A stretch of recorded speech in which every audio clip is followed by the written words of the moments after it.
Şərbətini hazırlayıram. Burada 450 qram şəkər tozu var. İçərisinə 1 stəkan yarım şəkər su əlavə edib qaynadıram.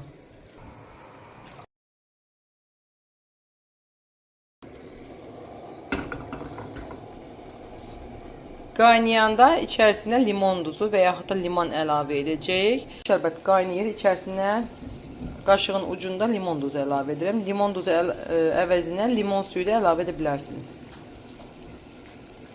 Qaynadıram, söndürürəm altını. Keçirəm pahlava xəmirini yoğrulmasına. Təəssüf ki, 1 kiloqram unu içərisinə nə əlavə etdiyim burada düşməyib. Daha doğrusu çəkmişəm, elə bilmişəm ki, çəkmişəm, ancaq sən demə çəkməmişəm. İstəmədim ki, video belə qalsın, çünki çox gözəl pahlava alınmışdı. Dedim sizlər üçün paylaşım, siz də bu reseptdən istifadə edin. İçərisinə hansı ərzaqlar əlavə etmişəm onu qeyd edirəm.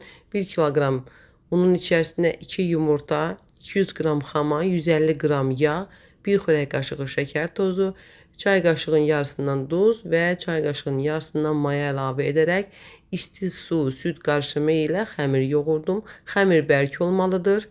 Bərk xəmir edirik, yəni çox bərk yox, ancaq paxlava xəmiri digər qoğal, badam-bura xəmirə nisbətən bərk olmalıdır. Yaxşıca yoğururam və üzərini bağlayıram, qoyuram kənarda acısın. Çox acımağa ehtiyac yoxdur. Artıq mayalanmaya başlayıb, yarım saatdir hardasa kənardadır. Götürürük, dəzgahın üzərinə əlavə edirik, kündələrə ayırırıq.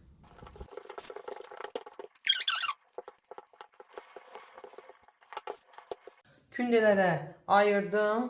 14 kündə alındı, 15 kündə də edə bilərsiniz. Böyükləri 250-dən götürdüm, balacaları isə 100 qramdan götürdüm. Daha doğrusu 105 qramdan. Biraz un səpirəm və padnosun içərisinə yığıram. Qoyuram 5 dəqiqə dincəlsin. 5 dəqiqə dincəldikdən sonra ən birinci götürdüyüm yəni kündədən, yəni alt kündədən başlayacağım yaymağa. 5 dəqiqə keçdi, başlayıram kündələrin yayılmasına. 250 qramlıq kündədən başlayıram. Diz boyu açıram.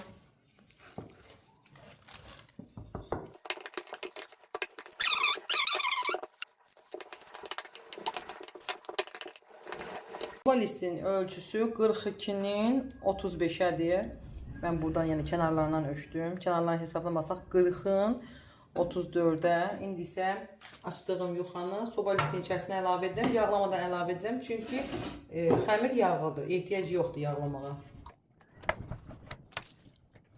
Kənarlarına gələcək formada çəkirəm. Dartıb uzadıram. Artıq hissələrini kəsirəm.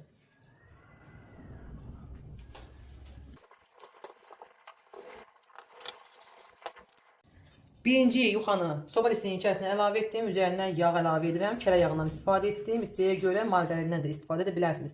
Yağı əritmişəm. Daha sonra süzmüşəm ki, tortası pis görüntü verir. Əlavə etdiyimiz zaman paxlavanın üzərinə. Mən qatları yağlamayacağım. Sonda sadəcə 1 stəkan yağ əlavə edəcəm. Üzərindən sadəcə alt qatı yağlayıram. Çünki üzərindən ləpə əlavə etmədən növbəti nəzik qatı əlavə edəcəm. Sonraki qatların içərisinə isə ləpə əlavə edəcəm. Yəni altdakı və üstdəki iki yuxanın arasında ləpə əlavə etmirik. Keçirəm nəzik yuxanın, yəni orta yuxaların yayılmasına.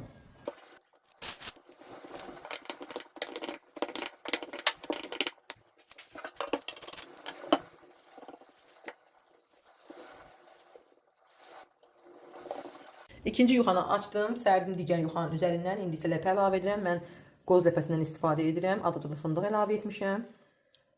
Ləpənin necə hazırlamışam onu da qeyd edim. Deməli 500 qram qoz ləpəsinin içərisinə 350 qram şəkər tozu əlavə etmişəm. Çox şəkərli olmasın deyə çox əlavə etmirik. Çünki biz şərbət əlavə edəcəyik üzərindən. Belə hər tərəfinə gələcək formada ləpələri əlavə edirəm. Əlim vasitəsilə yayıram.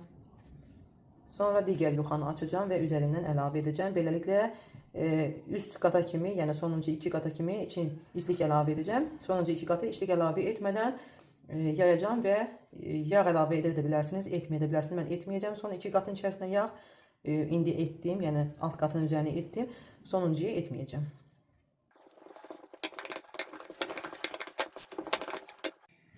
Bu artıq ləpə atdığım, yəni ləpə əlavə etdiyim sonuncu qatdır.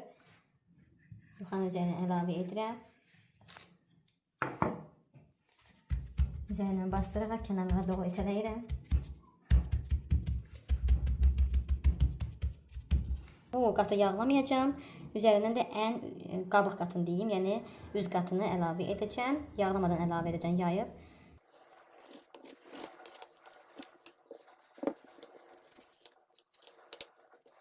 Sonuncu qatı yayıram.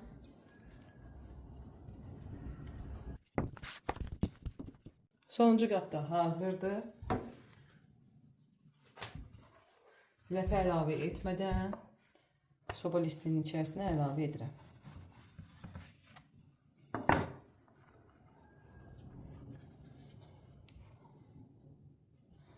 Artıq yerini kəsirəm və içəriyə doğru bükürəm.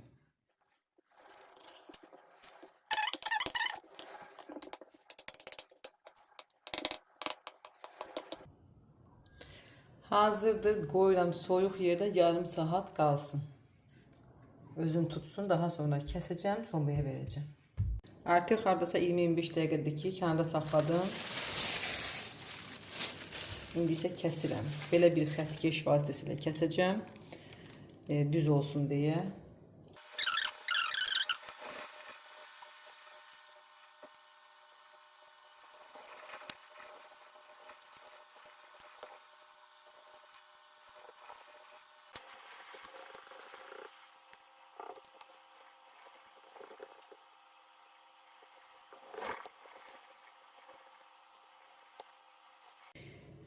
Bu cür kəsdiyim gördüyünüz formada. İndi isə burada 2 yumurtanın sarısı, 1 qaşıq süd və narıncı rəng var. İstəyə görə rəng əlavə edə bilərsiniz, etməyə də bilərsiniz.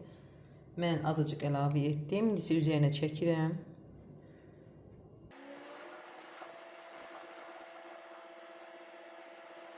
Budur, hər tərəfini yumurta ilə çəkdim. İndi isə üzərinə fındıq düzürəm. İstəyə görə fındıq, badam, qoz fərqi yoxdur. Düzə bilərsiniz. Paxlavanın üzərinə düzdüm. İndi isə qoyuram bişməyə. 160-170 dərəcəli sobada alt üst rejimdə bişiririk və sobanın ən alt gözünə qoyuruq.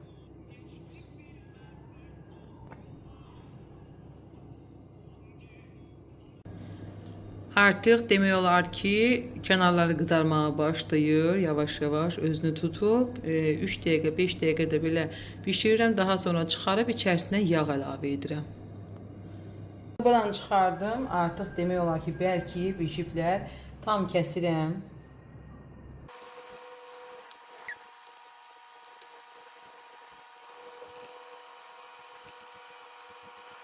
Tam kəsdim. İndi isə üzərinə 1 stəkan 250 ml stəkanla yağ əlavə edirəm.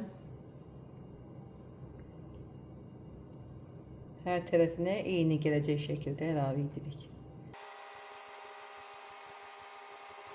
Yenidən sobaya verirəm, tam bişsin.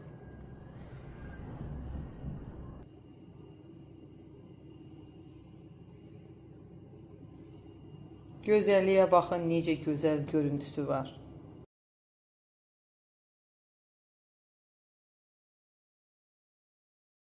Möhtəşəm paxlavamız hazırdır. Üzəri nar kimi qızarıb, çox dadlı, ləzzətli görünür. Sobadan indi çıxarmışam, üzərinə soyuq şərbəti əlavə edirəm.